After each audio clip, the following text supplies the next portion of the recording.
Hello, this is Dr. Catherine Meeks from the Absalom Jones Center for Racial Healing. And today I want to think with you a little bit about what is this pandemic calling forth from us? What are you being asked to think about and to do? And how are you being asked to change?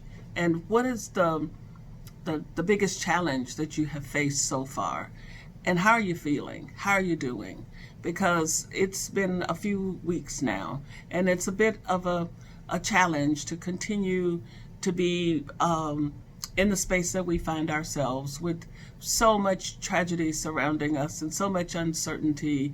And even though many of us, probably most folks who are listening to these videos, will be okay and are doing fairly well, all of us are challenged to our core these days. How do we keep doing what we need to do and yet listen out for what it is that we are being asked to alter? How are we being asked to stand up in the world, and who are we going to be when this is over?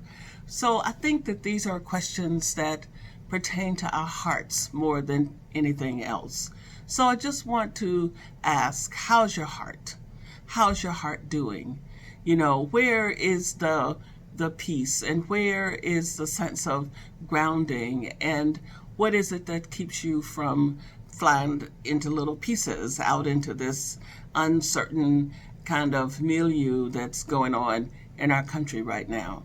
It is difficult to hear clear-headed, clear messages about the way forward, and so many people seem to be making up the story as they go, and yet we are challenged to figure out what makes sense for us and what is the truth.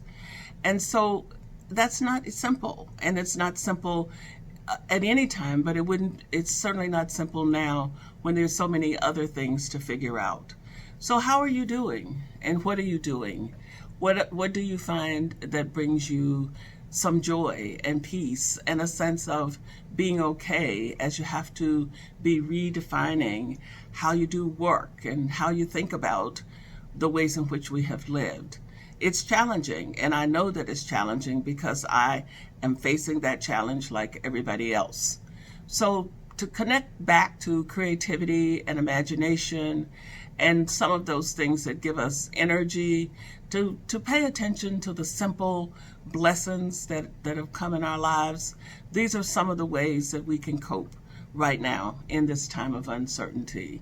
And I think the most important thing we can do is to continuously remember that God's hand really is unchanging. And even though everything is uncertain, we can count on God's unchanging hand. Many blessings to you as you navigate your way through this tough time, and as you listen to see who you are being asked to become. God bless.